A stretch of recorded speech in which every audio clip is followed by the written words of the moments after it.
탄생했던 사람에 대해서 이렇게 세금이 관계되는 그런 시대가 왔고, 크게 보게 되면 교회의 어떤 그 세금이라는 명목으로 국제가 어떤 참여하는 계기가 되는데, 저희 전문가들이 이렇게 교회라는 형태를 이렇게 꾸준하게 어떤 관리를 하고 연구를 하다 보면 실제 우리가 정작 더 깊게 이런 세금 영역에서 교회를 어떤 시각으로 봐야 될 거냐라는 부분들을 정리해야 될 굉장히 중요한 시점에 와 있다라는 것을 우선 말씀드리고요. 그래서 이제 그렇게 시각을 가려면 예전부터 우리가 쉽게 하는 말이 종교인 과세지 종교세가 없다라고 우리가 좀 이야기를 해왔던 거예요.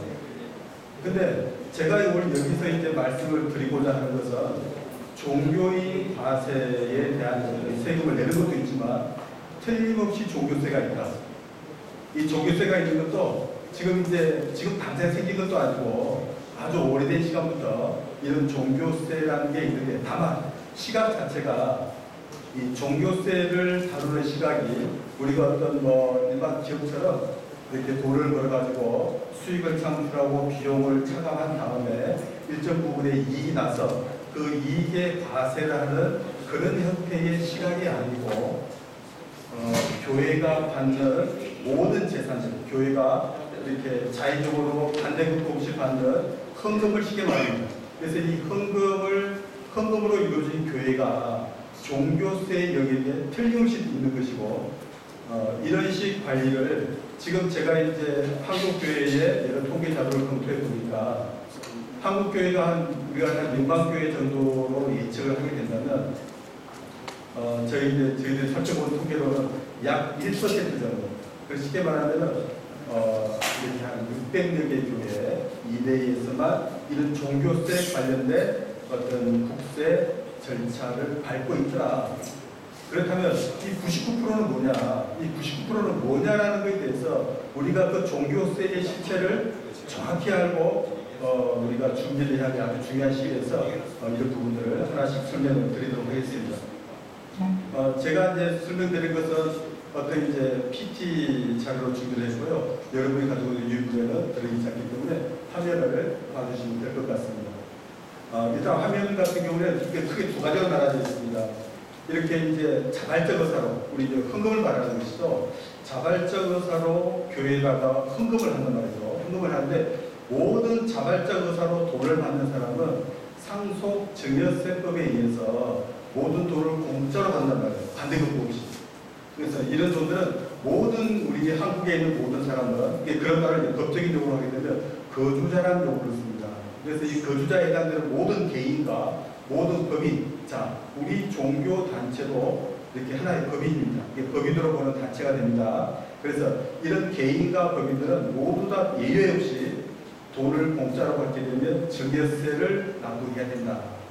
그래서 우리가 이제 저 윗칸에 있는 거죠. 그래서 이제 거주자라는 단위로서 돈을 받는 모든 어떤 개인이나 법적인 단체나 이런 법인은 증여세를 납부하게 되는데, 우리 교회는 증여세를 납부한 적이 없어요. 자, 모든 돈들을 다 반대급부 없이 자발적으로 돈들을 받음에도 불구하고 우리 증여세를 안 내왔어요. 자, 이 증여세를 안 낸 것은 우리 교회가 시각이 짧았고 관리를 못했기 때문에 안 되고 있는 것을 우리가 그냥 버티고 있는 것이지, 국가에 있는 국세법에 의하면 당연히 이 증여세라는 것에 대해서 우리가 종교세 개념에서 증여세 어떤 부분을 우리가 지금 간섭받고 있다.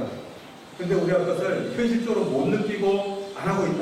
단 1%에 해당되는 교인만이 이런 종교세 부분에 대해서 응하고 있고 어떤 서류 행위를 하고 있다는 것을 말씀드리고요. 자, 그렇다면 세법에서 어떤 영역에서 우리 교회를 통제하고 있고 이런 증여세라는 종교세를 다루고 있는지를 봐야 되는데, 그렇다면 우리가 우리 교회라는 용어를 벗어나야 돼요.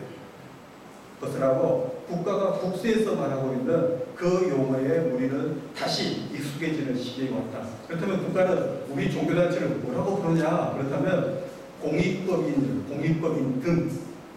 공익법인인데 공익법인 등이라고 이제 저희들이 표현을 하는데요. 그래서 우리 종교단체는 교회가 포함되는 거죠. 그래서 공익법인 등이라는 지위를 가지고 종교세를 부담하는 지위에 있다는 거예요.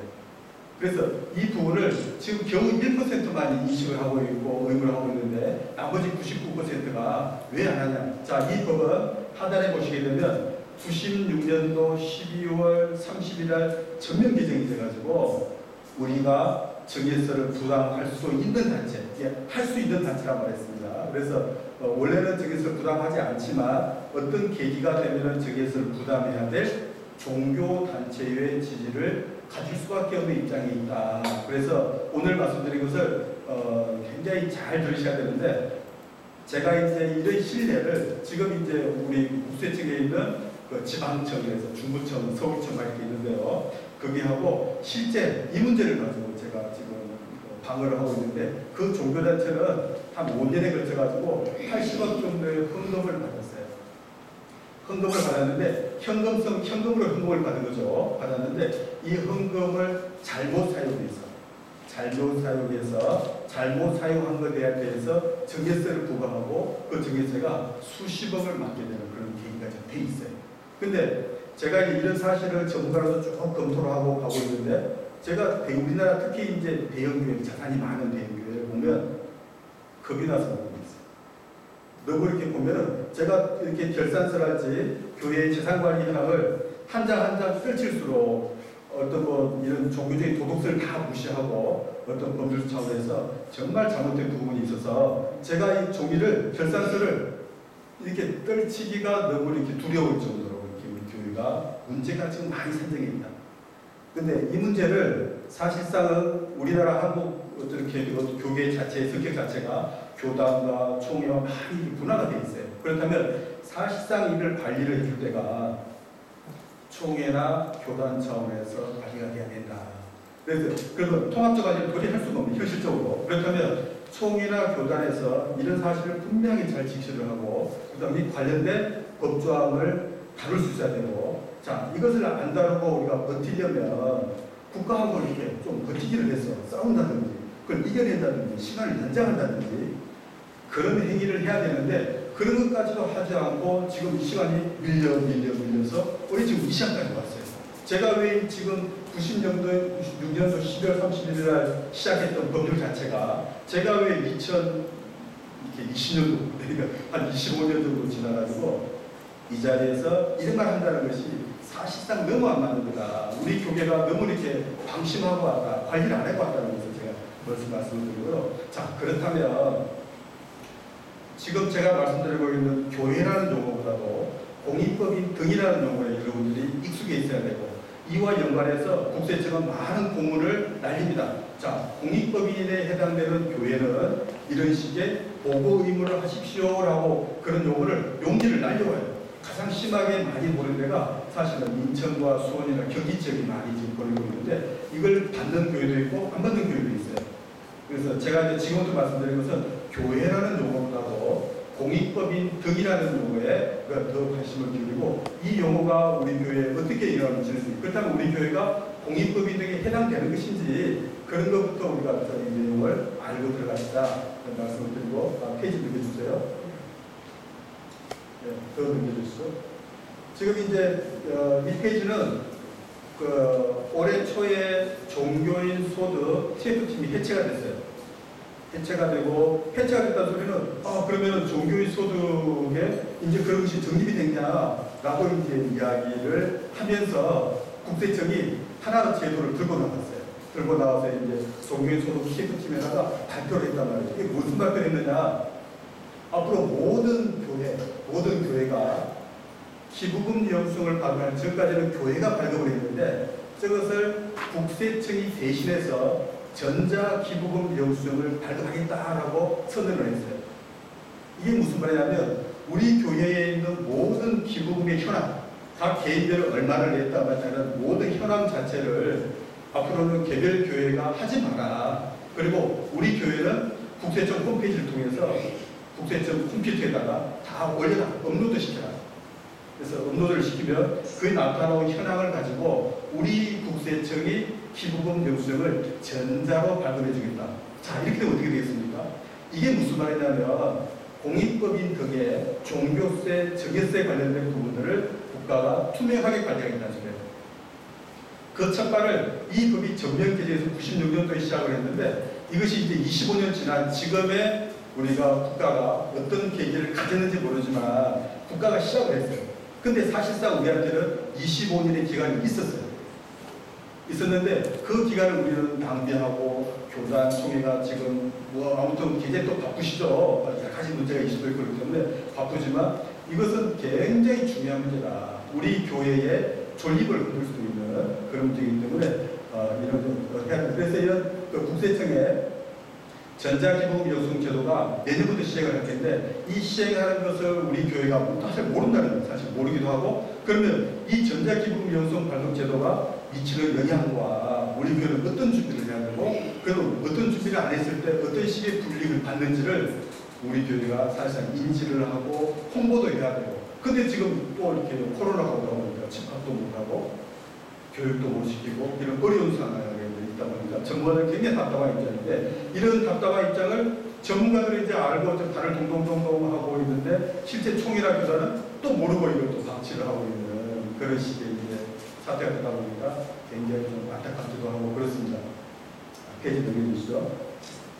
그래서 이제 우리가 그 교회가 공익법인 앞으로 교회라는 용어 제가 이제 끝까지는 공익법인 용어를 공익법인 등의 용어를 계속 써갈 텐데 여기 계신 분들이라도 우리 교회가 공익법인 등에 속한다라는 개념을 알아야 됩니다.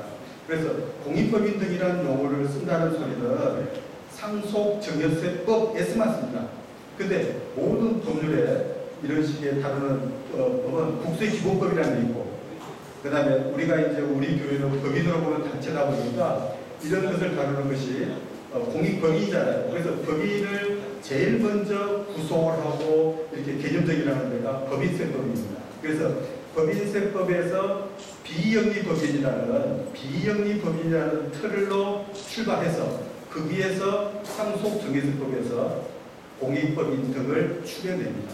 그래서 우리 교회가 공익법인 등의 형태를 유지한다는 소리는 법인세법에 있는 비영리법인의 형태를 가져야 되고 그 다음에 상속증여세법에 있는 공익법인 등에 해당되는 요건을 갖추었을 때 우리 교회는 공익법인 등이 되고 관련된 권리와 의무를 얘기해야 되면 만약에 이런 행위가 안 됐을 때 우리는 증여세라는 엄청난 세금을 교회가 조교세라는 이름으로 납부를 해야 될 아주 막중한 시기에 와 있다 생각하시고요.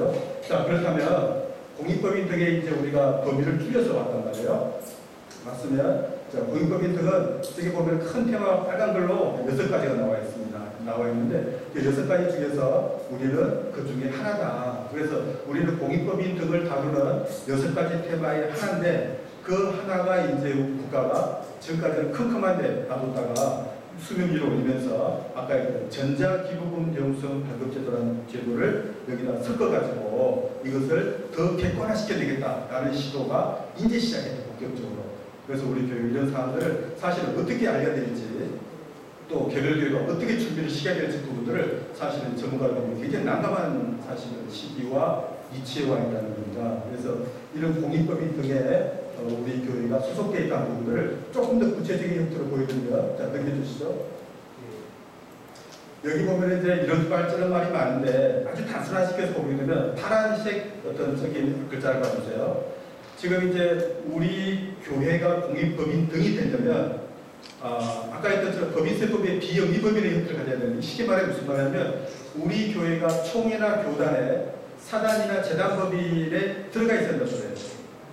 그러니까 독립교회처럼 만약에 사단 재단법에 소속되지 않는 교회는 더 큰 문제가 있는데 그건 아예 빼기로 하고 우리가 일반적으로 우리 교회는 사단이나 재단법인의 형태를 통해 가지고 교단이나 총회에 소속된 교회가 돼야 되고 두 번째는 국세청의 고유분원증을 받는 겁니다.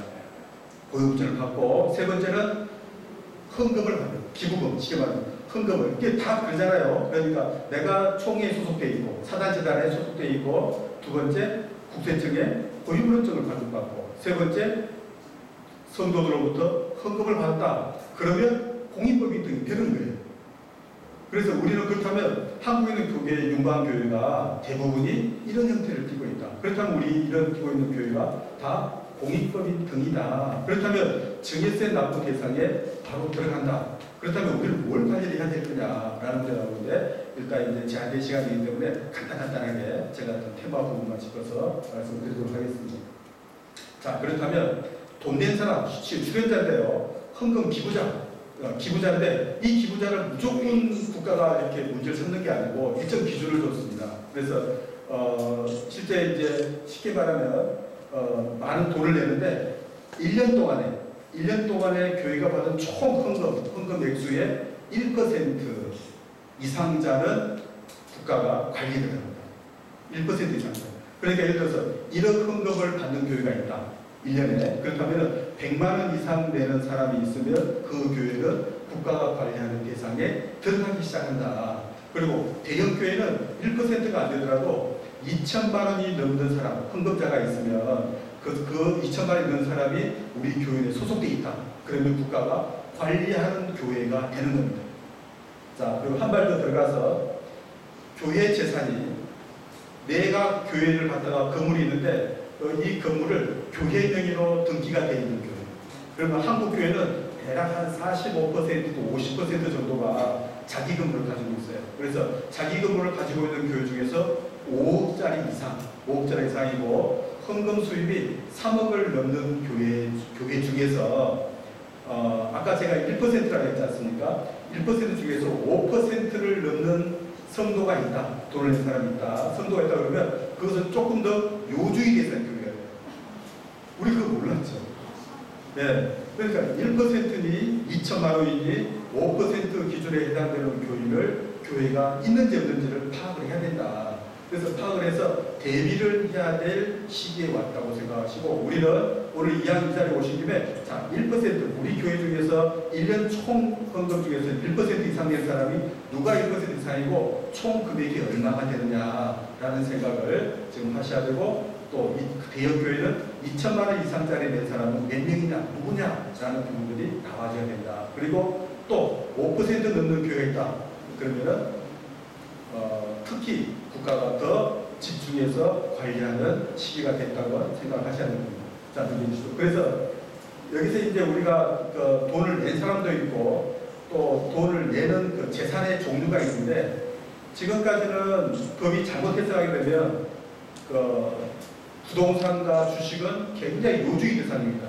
부동산과 주식을 헌금으로 받았을 때는 아주 중요한 문제가 생기는데, 그것 말고도 현금을 받았을 때, 사실 우리 현금 다 받지 않습니까?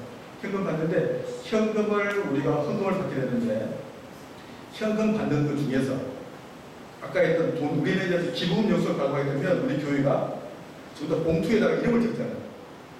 이름을 적고 기부금 영수증을 발행하게 되는데, 이처럼 기부금 영수증을 발급 대상이 되는 현금을 내는 사람이 있다. 그 중에서도 1% 이상 혹은 대형 교회에 2천만 원 이상 내는 사람이 있다면 그 교회는 국가가 관리하는 대상이라고 생각하고, 국가에다가 자기 재산의 현황에 대해서 계속 1년에 한 번씩 보고를 해야 될 의무를 가지게 된다 생각하셔야 돼요.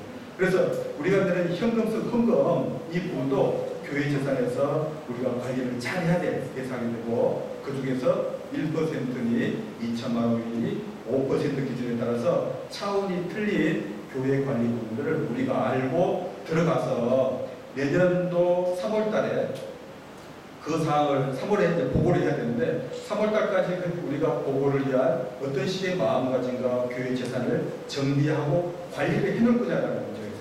이것을 지금 그런 대로 하려고 하는 교회가, 한국 교회는 아까 말했죠, 1%, 한 5, 600개 교회는 신고를 하고 있어요. 지금 제일 많이 하고 있는 데가 감리교단이 지금 조금 더 많이 하는 데이고요. 이렇게 사람들 조금씩 드문드문 하고 있습니다. 그래서 우리가 현금성 헌금, 주식, 부동산의 헌금 부분들이 관리를 잘 해야 된다. 그 중에서 1%, 2천만 원, 5%의 관리 기준에 따라서 교회가 또 다른 차원의 재산 관리를 해야 된다 말씀을 드렸습니다. 그래서 이걸 전체적인 개념을 제가 말씀을 드리면, 우리 교회는 교회를 정점으로 해서 돈도 잘 받아야 되고 돈도 잘 써야 돼요. 돈을 잘 받긴 받았는데 잘못 쓰게 되면 증여세를 납부해야 돼요. 쉽게 말하면 교회의 종교 목적을 벗어난 돈을 쓰게 되면 증여세를 묻습니다.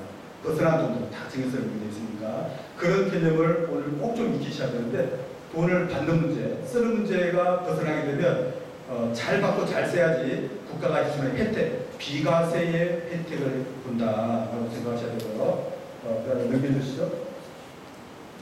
그래서 저기 보면 큰 두 가지 축으로 이렇게 해야 될 일들이 이렇게 많이 복잡하게 되어 있습니다. 그래서 좌측에 9가지, 우측에 이제 한 11가지 정도 되는데 저쪽에서 이제 우리 교회와 연관되어 있는 직접 중요한 부분들만 한번 골라서 설명을 드리겠습니다. 넘겨주시죠. 그래서 이제 이게 지금 요약을 한 건데요. 우리 교회가 받은, 잘 받는다. 받는다 소리는 지금 받는 돈을 낸 사람과 그 돈이 매치가 되는 구조가 일단 우리 교회가 있는가 없는가. 매치가 안 되고 돈을 누구든지 기부 명성 발급 안 한다. 그럼 국가 관리 안 합니다. 그래서 국가 통제를 벗어나오시면 우리 교회는 모든 성도는 앞으로 기부 명성 발급 안 합니다. 선언하고 발급 안 하면 국가가 가서 안 합니다. 그런데 기부금 영수증을 내는 대상에 있어서 돈을 이제 받았다 이거죠. 받았는데 누가 냈다는 것이 기록이 돼 있고 그런 상황이 된다면 그때 관리가 돼야 되는데 내가 교회가 받은 돈은 앞으로 3년 내에 이 돈을 다 써야 돼요.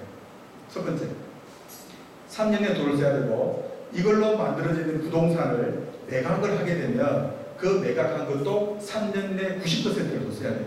그래서 우리 교회는 3년이라는 시간이 아주 중요하다. 그래서 이걸 하셔야 되고, 그래서 쓰는 데는 목적 사업에 재산을 부동산 취득해도 됩니다. 근데 3년 내에 취득해야 되고, 그 다음에 직접 운영비를 쓰게 되는데, 교회 관리비 직접 운영비 써라 이거예요. 이런 부분을 쓰는 것도 3년 내에 다 써라.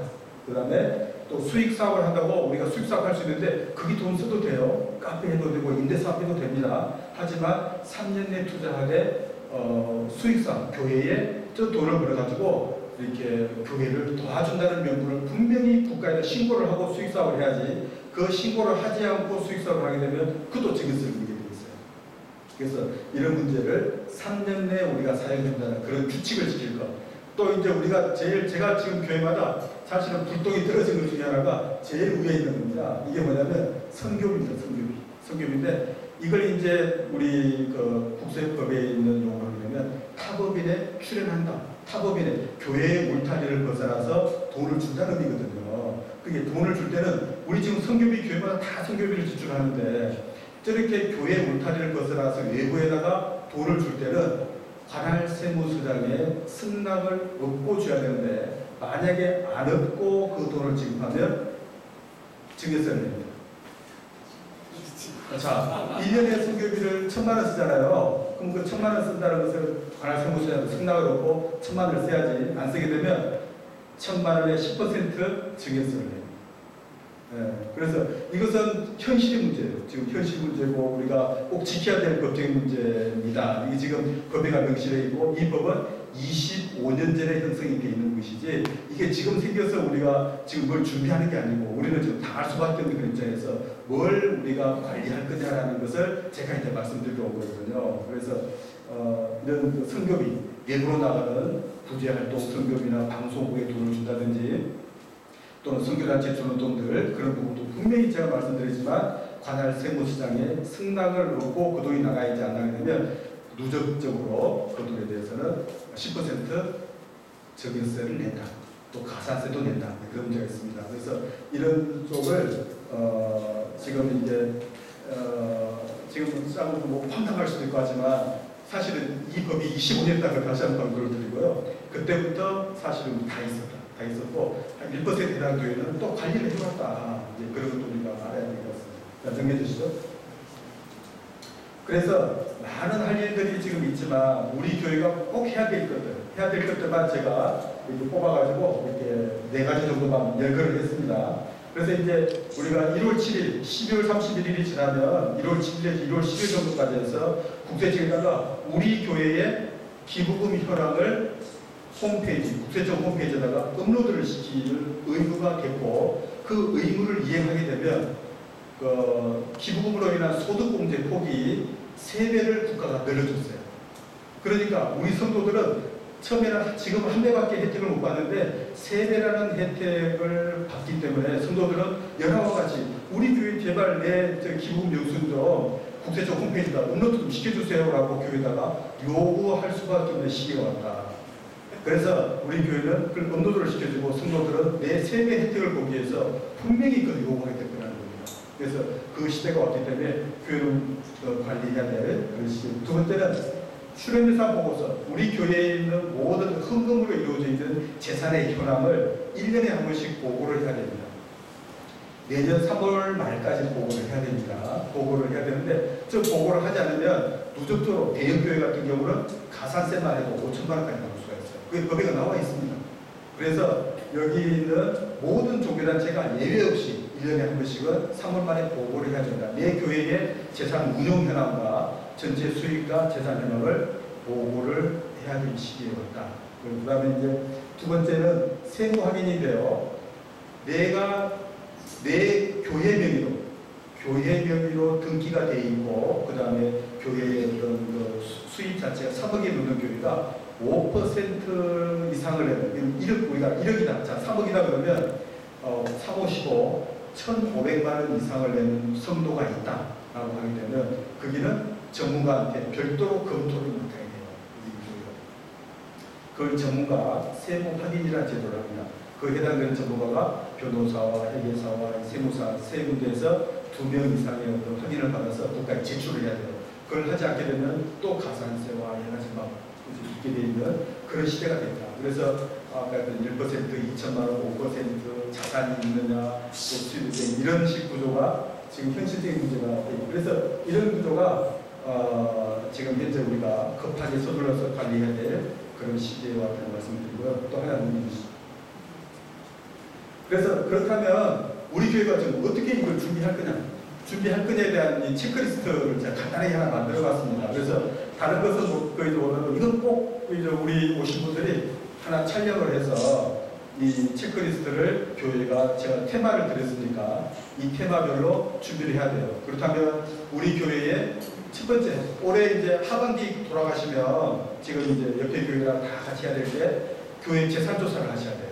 재산 조사를 해가지고 전체 우리 교회 재산이 얼마나, 부동산을 얼마고, 비품은 얼마고, 재산 조사 현황을 전체 조사를 다 하셔야 되고, 그 다음에 우리 교회에 있는 헌금자의 종류, 헌금의 종류, 그 다음에 헌금 종류 중에서도 1% 이상자나 또는 2천만 원 이상자나 또는 5% 이상자나 우리 교회가 그런 것들을 구분해서 관리를 잘하고 교회 재산에 운용되는 현황, 얼마를 받고 어떻게 쓰느냐라는 문제에 대한 정리가 필요한 시기가 왔다는 말씀드리고요. 그래서 이 체크리스트는 꼭 이제 우리 교회가 필요한 내용들이니까 이런 정도는 꼭 알았으면 좋겠습니다. 네, 그래서 급하게 이렇게 말씀을 드렸는데 얼마나 잘 전달했는지가 모르겠습니다. 이왕 마치도록 하겠습니다.